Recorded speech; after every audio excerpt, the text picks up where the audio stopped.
नमस्कार। आप सबको राष्ट्रीय आयुर्वेद दिवस के ऊपर अग्रिम शुभकामनाएं, बहुत बहुत बधाई। धन्वंतरी जयंती आने वाली है, उसकी तैयारियां घरों में प्रारंभ हो गई हैं। हम सब धन्वंतरी जी की पूजा करें, राष्ट्रीय दिवस आयुर्वेद राष्ट्रीय दिवस मनाएं। बड़े उत्साह से यही आपसे विनम्र निवेदन है। मनोरंजन साहू जी उपस्थित हो गए हैं, साथ में विनय मित्तल जी, मुडक्कल वासु जी। धीरे धीरे हमारे सभी चिकित्सक उपस्थित हो रहे हैं। आशुतोष कुमार जो पटना से हैं, विकास कुमार, विनय तिवारी जी, विनय मित्तल जी हमारे बीच सब उपस्थित हो रहे हैं धीरे धीरे। कल हमने मंथर ज्वर, जिसको टाइफाइड हम कह सकते हैं, उसके बारे में चर्चा की थी। आज हम लोग एड्रेनोजेनिटल सिंड्रोम, इसके बारे में चर्चा करेंगे। कुछ प्रश्न हैं। धर्मेंद्र मिश्र जी का कहना है कि व्याख्यान से हमें दुर्लभ ज्ञान की प्राप्ति हो रही है। आपको कुछ अच्छा लग रहा है, कुछ अच्छा प्राप्त हो रहा है और आपके प्रैक्टिस में कुछ सहयोग मिल रहा है, इसके लिए मैं आपको हार्दिक धन्यवाद देता हूं कि आप इस कार्यक्रम की प्रशंसा कर रहे हैं। कृष्णा सागर जी, उन्होंने कहा कि वमन, विरेचन आदि के जो व्यापद होते हैं, उनका एक किट बनाने के लिए एक व्याख्यान दें तो अच्छा रहेगा। पहले तो मैं बता दूं कि अगर वैद्य आतुर आपकी उपचार का औषधि सही है तो कभी भी व्यापद नहीं होते। आचार्य चरक ने कहा है, वमन विरेचन के व्यापद के संदर्भ में 10 प्रकार के व्यापद उन्होंने दोनों के लिए बताए हैं। आदमानम परिकर्तस्य श्राव्यो हृदगात्रो ग्रहः जीवदानम सव्यभ्रंश स्तंभ सोपद्रवो क्लमः। किस वजह से? अयोगातिथि योगा से दशयिता व्यापतो मताः प्रेस भैषज्य वैद्यानाम वैगुण्यात आत्रस्य। प्रेस भैषज्य वैगुण्याम, इनके विगुणता से व्यापद होते हैं। चरक ने 10 और सुश्रुत ने 15 प्रकार के व्यापदों का उल्लेख है। वैद्यातो निमित्तम पंचदशदा व्यापद्यते तद्यथा वमनस्य धोगते ऊर्ध्वं विरेचन स्थिति पृथक सामान्यम उभयोः सावशेष औषधत्वं जीर्ण औषधत्वं हीन दोषोपहतस्वं वातशूलम अयोगो चातियोग जीवदानम आत्मानम परिकरितका परिस्राव प्रवाहिका हृदय वृषण अंगग्रह विबंधम चाहिए। और इनके रोकथाम के लिए बहुत ज़्यादा कोई प्रयास नहीं करना है। 2 प्रकार का सिम्टम आपको मिलते हैं, एक तो अतियोगजन और एक अयोगजन। अतियोगजन में वमन को तत्काल रोकना पड़ता है, क्योंकि कभी कभी रक्त की प्रवृत्ति होती है, मूर्छा, प्रलाप आदि के लक्षण मिल सकते हैं। इसलिए तत्काल सूत शेखर रस, मयूर पिच्छ भस्म और कर्पूर रस का सेवन कराना चाहिए। कर्पूर रस 60 मिलीग्राम, मयूर पक्ष भस्म 250 मिलीग्राम, सूत शेखर 125 मिलीग्राम। इसका आप हर आधा घंटे में प्रयोग करेंगे, वमन तुरंत बंद हो जाएगा। ज़्यादा अगर नहीं वेग थम रहे हैं तो ऊर्ध्वगत की अधोगत कर दीजिए।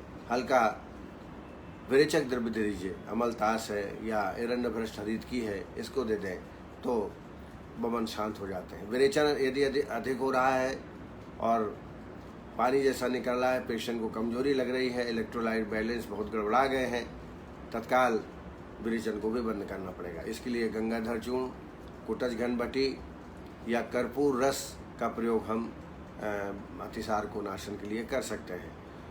सडंग पानी हमेशा अपने पास तैयार रखें। सडंग पानी मुस्त परपट कोशिर चन्नो दीच नागरी है, श्रत शीतम जलम दद्यात पिपासा ज्वर शांत है। सडंग पानी तैयार रखें। बस एक कुछ औषधियाँ हैं। इनका प्रयोग करेंगे तो निश्चित रूप से व्यापदों में शांति मिलती है।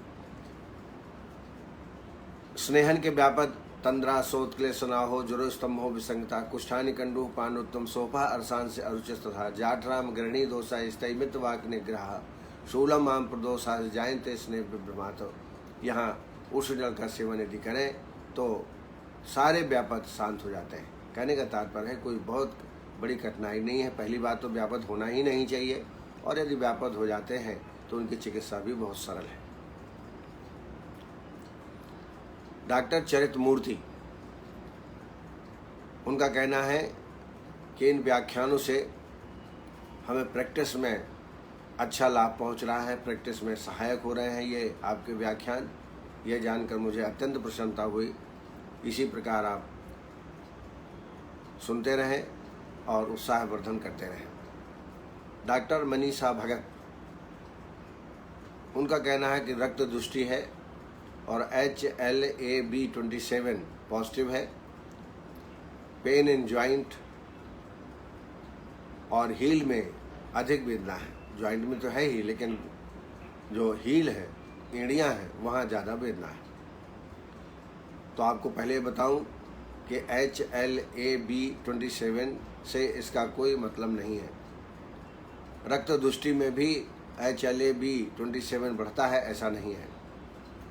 HLA का मतलब होता है human leukocyte antigen B27। These are the proteins that help the body's immune system। ये इम्यून सिस्टम के लिए उपयोगी है। इसके लिए जांच की जाती है कि प्रोटीन WBC में, उसके सतह में कितनी मात्रा में उपस्थित है, क्योंकि ये सब इम्यूनो सिस्टम के लिए बहुत ही उपयोगी है। WBC के सरफेस पर प्रोटीन का पता लगाने हेतु इस प्रकार के टेस्ट किया जाता है, जिसको हम बोलते हैं HLA-B27। इसका फुल फॉर्म है ह्यूमन ल्यूकोसाइट एंटीजन B27। ऐसी अवस्था में व्याधि क्षमत्व बढ़ाने वाली चिकित्सा आपको करना है, तो मैं तो ये एडवाइस करूँगा, संशोधन करिए, पहले वमन कराइए, विरेचन कराइए और 8 दिन का कोर्स वस्ती कराइए। माधु तैलिक वस्ती इसके लिए ठीक रहेगी, ये करा लीजिए। उसके बाद आमलक के आदि रसायन 5 ग्राम दिन में 2 बार, ब्राह्मी रसायन 5 ग्राम दिन में 2 बार इसका प्रयोग करें। इसके अलावा सिद्ध मकर ध्वज 60 मिलीग्राम, स्वर्ण बसंत मालती 60 मिलीग्राम, मुक्ता पुराल पंचामृत 125 मिलीग्राम, ये दिन में 2 मात्रा या 3 मात्रा च्यवनप्राश के साथ सेवन कराएं, तो इससे आपको निरंतर लाभ प्राप्त होगा। जहाँ तक प्रश्न जॉइंट्स पेन का है, तो वहाँ आप वाह्य अभ्यंग और वाह्य स्वेदन करें और पत्रपिंड स्वेद करें। हील में भी करें और जॉइंट्स में भी करें। पत्रपिंड स्वेद से आपको बहुत अच्छा लाभ प्राप्त होगा। हील में ज़्यादा तकलीफ है तो अग्निकर्म या रक्त मोक्षण करें, तो उसमें भी अच्छा लाभ होगा। अन्यथा दशांग लेप का लेप करें। दशांग लेप करीब 20 ग्राम ले लें, आधा कप पानी और 1 चम्मच सरसों तेल, इसको धीरे धीरे गर्म करें, लेप तैयार करें और एड़ी में लगाकर और उसमें पट्ट बंधन कर दें। तो ये प्रत्येक सायंकाल कर दें, रात्रि भर लगा रहे, इससे भी लाभ होगा। इसके अलावा गर्म पानी, 1 बाल्टी में पानी आधा भर लें, आधी बाल्टी, और उसमें 2 चम्मच लवण डाल दें। सैंधवाद्य तेल से हील में अच्छा अभ्यंग करें और इस कुनकुने पानी में अपने पैर को डुबो के रखें और थोड़ा मालिश भी करें, इससे आपको लाभ होगा। इसके अलावा योगराज गुगुलू 2 गोली दिन में 2 बार, महायोगराज दें तो ज़्यादा अच्छा रहेगा। एकांग वीर रस, आम वातारी रस, एकांग वीर रस 125 मिलीग्राम, आम वातारी रस 250 मिलीग्राम, ये 1 मात्रा है। ऐसे 2 या 3 मात्रा पेशेंट में दें। सिंहनाद गुल भी एड़ी के वेदना में आराम करेगी। 2 गोली सुबह, 2 गोली शाम को देवें।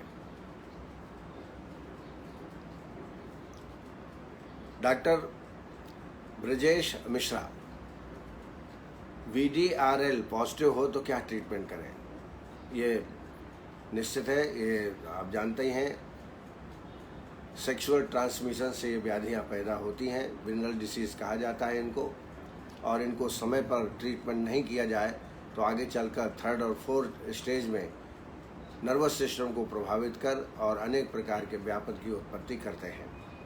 प्रारंभ में ही इसका आपको इलाज करना है। सबसे पहले तो इसको लिंग को अच्छी तरह प्रक्षालन करें निम्बक्वाद से, फिर पंचवल्कल क्वाद से, और वहाँ पर जहाँ पर शंकर हो गया हो, जहाँ पर व्रण हो, वहाँ जात्यादि तैल या जात्यादि घृत थोड़ा हल्दी मिला करके वहाँ नित्य प्रतिदिन लगावें। इसके अलावा इसमें मोहा लोशन, इसका भी प्रयोग बाह्य लेपनार्थ आप पेशेंट में कर सकते हैं। औषधि योगों में चोप चिन्यारी चूर्ण 5 ग्राम दिन में 3 बार पानी के साथ इसका प्रयोग करें। आरोग्यवर्धनी पंचनिम्ब बटी 2 गोली सुबह 2 गोली शाम को इसका प्रयोग करें। दूसरा, स्वर्ण बसंत मालती रस 125 मिलीग्राम और प्रवाल पिष्टी 250 मिलीग्राम, गिलोय सत्व 250 मिलीग्राम, 1 पुड़िया सुबह शाम शहद के साथ इसका सेवन करें। साफ सफाई का विशेष ध्यान रखें और साथ साथ में औषधियाँ भी नित्य प्रतिदिन लेना चाहिए। खास तौर से चोप चिन्यारी चूर्ण मैंने बताया, ये बहुत उपयोगी है। आसो अरिष्ट में महामंजिष्ठ आदि क्वाथ 4 चम्मच दवाई, 4 चम्मच पानी, भोजन के बाद दोनों टाइम इसका सेवन करें। रूपाली देशमुख, क्रॉनिक अम्लपित्त का ट्रीटमेंट, अम्लपित्त का ट्रीटमेंट। जैसा कि आप जानते हैं, विरुद्ध आहार के सेवन करने से, अहित आहार विहार के सेवन करने से, तीक्ष्ण पदार्थों के सेवन करने से अम्लपित्त की उत्पत्ति होती है। विरुद्ध दुष्टाम्ल विदाहि पित्तम प्रकोपि पानान भुजो विदग्धम पित्तम स्वहेतु पचतम पुरातद अम्लपित्तम प्रोदिन तज्ञाः। और इसके लक्षणों में अविपाक, क्लम, उत्क्लेश, तिक्ताम्लोद्गार गौरवई है। हृतकंठदाह अरुच विश्चित तद अम्लपित्तम बदे भिषक। यहाँ तिक्ताम्लोद्गार गौरव, तिक्त अम्लयुक्त उद्गार आना, ये अम्लपित्त का प्रत्यात्म लक्षण है। इसी से मिलता जुलता विदग्धाजीर्ण होता है। विदग्धे भ्रम तृण मूर्छा पिप्ताज विविधारुजाहा। और यहाँ पर धूम्रोद्गार, यहाँ जो उद्गार होगा विदग्धाजीर्ण में, वो धूम्रयुक्त उद्गार होता है। विदग्धे भ्रम तृण मूर्छा पित्ताज विविधारुजा उद्गारस्य सधूम अम्लः स्वेदो दाहस्य जायते। तो यहाँ उद्गार से आप अंतर लगा सकते हैं कि अम्लपित्त कौन सा है और विदग्धाजीर्ण कौन सा है। या अदरक का सुरस, अदरक चटनी आप सेवन करें तो यदि अम्लपित्त होगा तो निश्चित रूप से बढ़ जाएगा, लेकिन विदग्धाजीर्ण होगा तो इसमें आराम प्राप्त होगा। ऐसे डायग्नोस करके अम्लपित्त का ट्रीटमेंट करना चाहिए।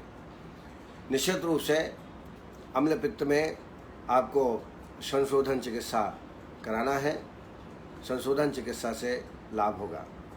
व्याधि आमाशय उत्थोयम कफ पित्ते तदाश्रय तस्माद आदित एवास मूलोच्छेदाय बुद्धिमान अक्षीर्ण बलमांस से वमनम संप्रकल्पेत नानो मन्या कुर्म शांते वमनाद्रते। यानी प्रारंभ में सामान्यतः मैंने देखा है कि अम्लपित्त में विरेचन कराते हैं, लेकिन पहले वमन कराना चाहिए और उसके बाद विरेचन। वमन और विरेचन, वमन के लिए आभ्यंतर स्नेहपान पंचतिक्त घृत से कर ले। विरेचन कल्प के रूप में आमलतास, त्रिव्रत और छोटी हरड़ 30-30 ग्राम लेके काढ़ा बना ले 100 ml, और इसमें 40 ml कैस्टर ऑयल मिला करके विरेचनार्थ पेशेंट को दें। विरेचनार्थ। और वमन के लिए भी आभ्यंतर स्नेहपान पंचतिक्त घृत से कराएं। वमन कल्प के रूप में इसमें पटोल पत्र और मुलैठी ये 20-20 ग्राम लेके काढ़ा बना ले 100 ml, और इसमें 12 ग्राम मदन फल पिप्पली मिला करके मदन फल कल्प तैयार करके वमन कराएं। तो इस तरह से वमन और विरेचन कराने के पश्चात औषधि का सेवन कराएंगे तो अच्छा रहेगा। लेकिन आप आभ्यंतर स्नेहपान जब आप करते हैं तब से ही संशमन औषधि देना प्रारंभ कर दें ताकि पेशेंट को आराम लगे। इसके लिए आप सूतशेखर रस 125 मिलीग्राम, प्रवाल पिष्टी 250 मिलीग्राम, चंद्रकला रस 125 मिलीग्राम, ये एक मात्रा है। ऐसी दिन में 3 मात्राएं आप दें, इससे रोगी को निरंतर लाभ प्राप्त होगा। इसके अलावा टैबलेट सुक्तिन, एलार्सिन की है, ये बहुत अच्छी टैबलेट है सुक्तिन, 2 गोली दिन में 3 बार। चरक की अल्सरेक्स टैबलेट आती है, उसका भी प्रयोग आप 2 गोली सुबह 2 गोली शाम को कर सकते हैं। भोजन के आधा घंटे बाद अविपत्रकर चूर्ण का भी सेवन आप कर सकते हैं, 5 ग्राम दिन में 2 बार, भोजन के आधा या 1 घंटे बाद। तो ये ट्रीटमेंट लेने से पेशेंट को निश्चित रूप से आराम प्राप्त होगा। इसके अलावा अगर ज़्यादा विबंध है तो एरंड भ्रष्ट हरित की 2.5 ग्राम रात्रि में भोजन के 2 घंटे बाद सोते समय आप सेवन कराएं, जिससे पित्त जो है निरंतर निकलता रहे और अम्ल पित्त में आराम प्राप्त हो। डॉक्टर हेमंत काले, इन्होंने ग्लूकोमा का ट्रीटमेंट के बारे में पूछा है। ग्लूकोमा, जिसको यह भी एक प्रकार का कैटरेक्ट है, लेकिन ये ब्लैक होता है, कृष्ण वर्ण का होता है, इसीलिए उसको कृष्ण मोतियाबिंद कहते हैं। कृष्ण मोतियाबिंद ये असाध्य व्याधि है, इसका तत्काल ट्रीटमेंट आपको विशेषज्ञ से कराना चाहिए, लेकिन रोकथाम के लिए इसमें त्रिफला क्वाथ से प्रक्षालन प्रतिदिन करना चाहिए। इसके अलावा सप्तामृत लौह, शिलाज इत्यादि लौह, सप्तामृत 250 और शिलाज इत्यादि लौह 125 मिलीग्राम दिन में 3 मात्राएं शहद के साथ दें। त्रिफला घृत 10 ग्राम भोजन के काल में संसम नारद देना चाहिए, 10 ml दोपहर को, 10 ml शाम को, भोजन के आधा घंटा पहले इसका प्रयोग आप करें। इसके अलावा अम्लक्यादि रसायन इसमें बहुत ही उपयोगी है। इसके लिए 5 ग्राम दिन में 2 बार पेशेंट को बार बार दें। बादाम का सेवन भी बहुत ही उपयोगी है। बादाम रात्रि में भिगो दें, प्रातःकाल 5-6 नग उसको छील करके और उसका चबाएं जोरदार, ये भी पेशेंट में लाभ पहुंचाता है। इसके अलावा नस्यकर्म, इसमें नस्यकर्म में 2 दिन स्नेहन नस्य और तीसरे दिन अवपीड़न नस्य का प्रयोग करें। अवपीड़न के लिए पिपली और अपामार्ग, पिपली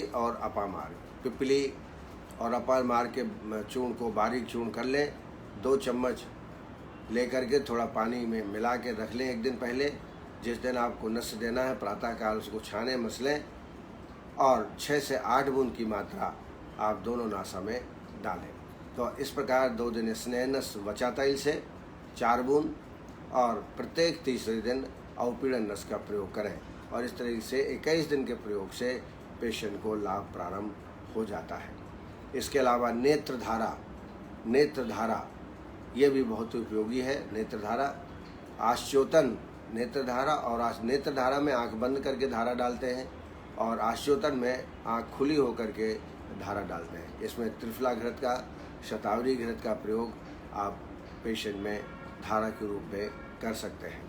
और शोधन, अगर इसमें शोधन करा दिया जाए तो प्रक्रिया बहुत ही अच्छी रहती है। शोधन में पहले वमन और विरेचन और 8 दिन की बस्ती में एरंड मूलादि बस्ती का प्रयोग आप पेशेंट में कर सकते हैं। और इसके बाद फिर जो मैंने सप्तामृत लौह आदि का जो योग बताया है उसका प्रयोग करेंगे तो रोगी को आराम निश्चित प्राप्त होगा। विवेक भारद्वाज, उन्होंने पूछा है, कई पेशेंट पंचकर्म को एफोर्ड नहीं कर पाते और उसमें बहुत सारा तेल लगता है, बहुत समय, बहुत मेडिसिन भी लगती हैं, ऐसी अवस्था में क्या करें? तो इसलिए आचार्यों ने पहले कहा है कि पेशेंट का आप चयन कर लीजिए। पेशेंट जब योग्य हो, रोगी योग्य हो तभी पंचकर्म कराएं, अन्यथा न कराएं, अपयश के भागी होंगे। और सबको या सब पेशेंट को पंचकर्म कराना आवश्यक नहीं है, लेकिन जैसे सर्जरी है, अब सर्जरी में आवश्यक है। अगर ऐसी व्याधि है जो कुछ सर्जरी से ठीक, हर्निया मान लीजिए हो गया, तो उसको तो सर्जरी से ही दूर करना पड़ेगा, अब वो करना ही पड़ेगा। इसी प्रकार पंचकर्म भी इंडोर ट्रीटमेंट है, हम इसको भी ऑपरेशन कह सकते हैं। These are the operation of the Ayurveda. जो पंचकर्म है वो ऑपरेशन हुआ।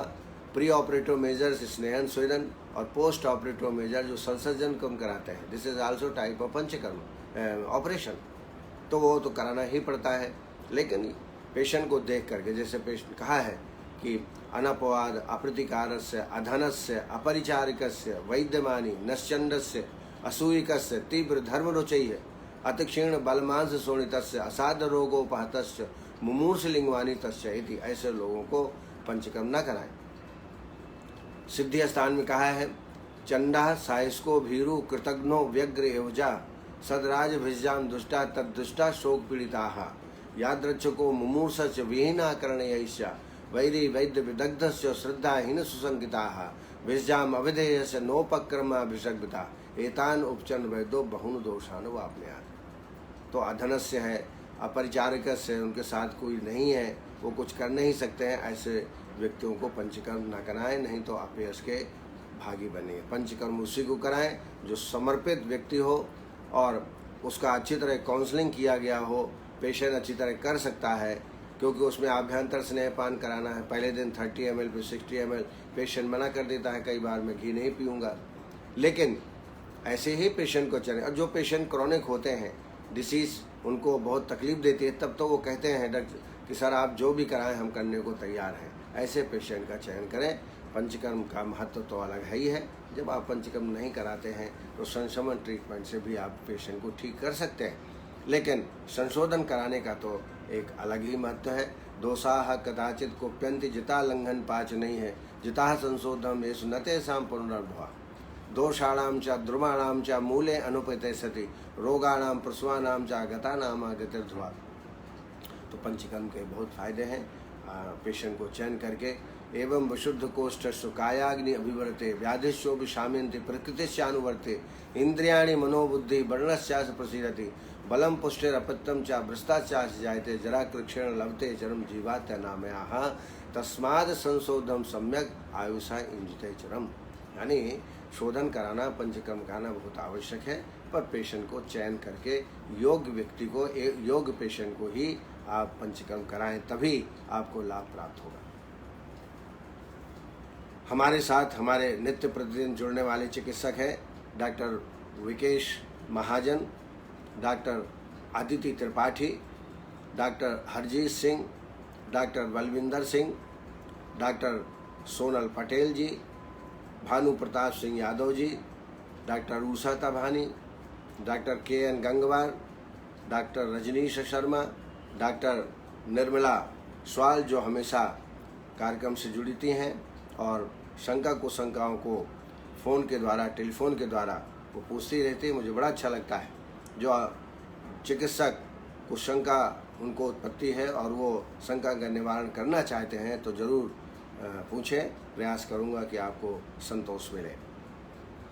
Doctor Kavita Sharma, doctor Anil Pandey, doctor Ajay Kant Gaurav ji, doctor Savita Patil, doctor मनोरंजन साहू, डॉक्टर चंद्रकला, डॉक्टर राजेंद्र कुंद्रा जी, doctor Ranjit Gupta ji, doctor Sunil Kumar, doctor Lakshman राजपुरोहित, डॉक्टर सूरज सेठी जी, सलोनी गुप्ता जी, डॉक्टर कृष्ण सागर, डॉक्टर शिल्पा पालस्कर, डॉक्टर हेमंत काले, हेमलता GS, डॉक्टर गिरिराज प्रसाद शर्मा, राज अग्रवाल जी, मोहम्मद शकील जी, मनदीप शुक्ला जी, शैलेंद्र ठाकुर जी, डॉक्टर विनय मित्तल जी, योगेश महाजन जी, विजय सैनी जी, डॉक्टर विवेक भारद्वाज, मणिभूषण जो कि बड़े प्रसिद्ध चिकित्सक हैं पटना के, डॉक्टर सुनील रातौरी, अश्विनी कुमार साहू, उषा तभानी जी और मनु चतुर्वेदी, ये हमारे साथ निरंतर कार्यक्रम से जुड़े हुए हैं और नित्य प्रतिदिन समय पर उपस्थित होकर के और इस कार्यक्रम में भाग लेते हैं। अब आइए एड्रेनोजेनाइटल सिंड्रोम के बारे में चर्चा करेंगे। मैंने पहले बताया था आपको कि हाइपर एड्रेनोलिज्म यानी जब अधिक मात्रा में स्राव एड्रिनल ग्लैंड से या सुप्रारेनल ग्लैंड से उत्पन्न होते हैं तो 3 प्रकार की व्याधि उत्पन्न होती है। उसमें हम कुशिंग सिंड्रोम, कौन से सिंड्रोम, इनका वर्णन कर चुके हैं। और तीसरी व्याधि होती है एड्रेनोजेनाइटल सिंड्रोम। नाम से स्पष्ट है, जेनाइटल अंगों को प्रभावित करता है, इसलिए इसका नाम पड़ा एड्रेनोजेनाइटल सिंड्रोम। एड्रिनल ग्लैंड, जिसको सुप्रारीनल ग्लैंड भी कहते हैं, के बाह्य भाग को कॉर्टेक्स कहा जाता है और कॉर्टेक्स से कुछ मात्रा में जनन हार्मोन का स्राव होता है, जो प्रजननांगों में जो प्रजनन से संबंधित अंग हैं उनके लिए वो जवाबदार होते हैं। इस हार्मोन का अधिक स्राव होने से जनन संबंधी कठिनाइयाँ उत्पन्न हो सकती हैं। इसे ही कंजेनाइटल एड्रिनल हाइपरप्लेसिया सिंड्रोम भी कहते हैं। कंजेनाइटल यानी शुरू से ही जन्म से ही ये व्याधि हो जाती है, इसको इसीलिए congenital adrenal hyperplasia syndrome short में इसको बोलते हैं CAH भी कहते हैं। इस स्राव के बढ़ने से बच्चों के ग्रोथ एवं डेवलपमेंट बहुत ही प्रभावित होते हैं। यह रोग लाइफ थ्रेटनिंग तो नहीं है, लेकिन प्रॉपर ट्रीटमेंट से नॉर्मल लाइफ व्यतीत कर पाते हैं। अगर नॉर्मल ट्रीटमेंट आपका और प्रॉपर ट्रीटमेंट मिल जाए तो नॉर्मल लाइफ जी सकते हैं। इसके कारणों में मुख्य है इनहेरिटेड एंजाइम इन एड्रिनल कॉर्टेक्स की अल्पता, congenital adrenal hyperplasia, congenital adrenal hyperplasia, इससे भी हार्मोन्स प्रभावित होते हैं। वयस्क व्यक्तियों में एड्रिनल ग्लैंड में ट्यूमर होने के कारण भी हार्मोन का स्राव अधिक मात्रा में होने लगता है। यानी ट्यूमर होना एक विशेष लक्षण है वयस्कों में।